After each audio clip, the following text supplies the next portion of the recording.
اعوذ باللہ من الشیطان الرجیم، بسم اللہ الرحمن الرحیم۔ اسلامک یوٹیوب چینل پہ خوش آمدید دوستو۔ آج کی نئی اسلامک سٹوری کے ساتھ میں حاضر ہوں۔ جب سیدنا عمر رضی اللہ تعالی عنہ پر حملہ کیا گیا تو آپ کے لیے دودھ کا پیالہ لایا گیا۔ جیسے ہی آپ نے دودھ پیا تو وہ آپ کی پسلیوں کے زخم سے بہہ نکلا۔ طبیب نے ان سے کہا، اے امیر المؤمنین، وصیت فرما دیں، آپ زیادہ دیر زندہ نہیں رہ سکیں گے۔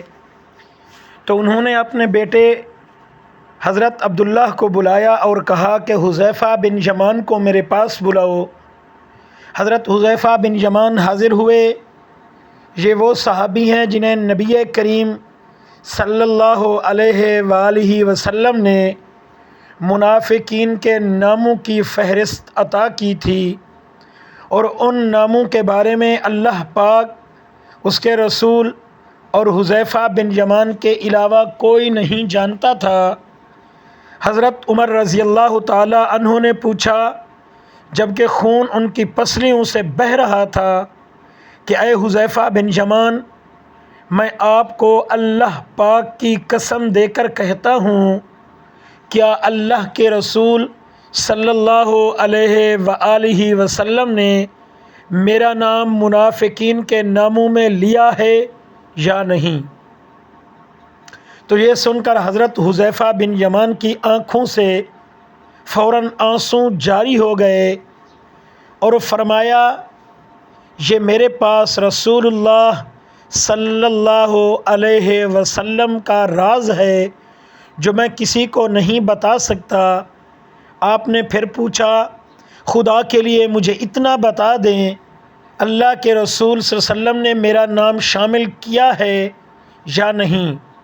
تو حضرت حذیفہ بن یمان کی ہچکی بندھ گئی اور کہتے ہیں، اے عمر، میں صرف آپ کو بتا رہا ہوں، اگر آپ کی جگہ کوئی اور ہوتا تو میں کبھی بھی اپنی زبان تک نہ کھولتا، اور وہ بھی صرف اتنا آپ کو بتاتا ہوں کہ رسول اکرم صلی اللہ علیہ وآلہ وسلم نے اس لسٹ میں آپ کا نام شامل نہیں کیا۔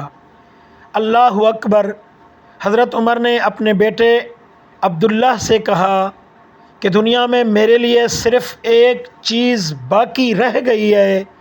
حضرت عبداللہ نے پوچھا، وہ کیا ہے ابا جان؟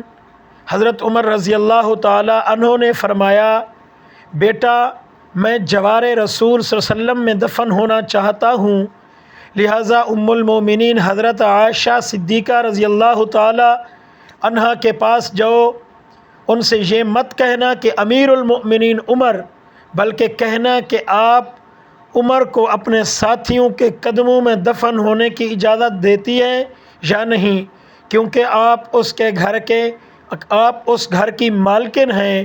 تو ام المومنین نے جواب دیا، یہ جگہ تو میں نے اپنے لیے تیار کر رکھی تھی، لیکن آج میں اسے عمر کے لیے ترک کرتی ہوں۔ حضرت عبداللہ بن عمر شاداں و فرحان واپس آئے اور عرض کی، اجازت مل گئی ہے۔ حضرت عبداللہ بن عمر نے دیکھا کہ حضرت عمر کا رخسار مٹی پر پڑا ہے، تو انہوں نے آپ کا چہرہ اٹھا کر اپنی گود میں لیا۔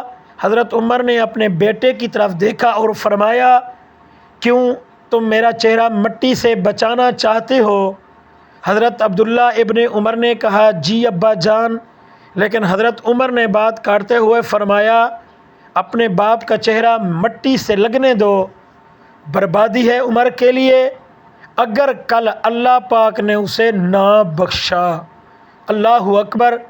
حضرت عمر نے اپنے بیٹے کو یہ وصیت فرما کر موت کی آغوش میں چلے گئے، اے میرے بیٹے، میری میت مسجد نبوی میں لے جانا اور میرا جنازہ پڑھنا، اور حذیفہ بن یمان پر نظر رکھنا، اگر وہ میرے جنازے میں شرکت کرے تو میری میت روضہ رسول کی طرف لے جانا، اور میرا جنازہ روضہ رسول کے دروازے پر رکھ کر دوبارہ اجازت طلب کرنا اور کہنا، ام المومنین، آپ کا بیٹا عمر، یہ مت کہنا کہ امیر المؤمنین ہو سکتا ہے میری زندگی میں مجھ سے حیا کی وجہ سے انہوں نے اجازت دی ہو، اگر آپ اجازت مرحمت فرما دیں تو دفن کر دینا، ورنہ مجھے مسلمانوں کے عام قبرستان میں دفن کر دینا۔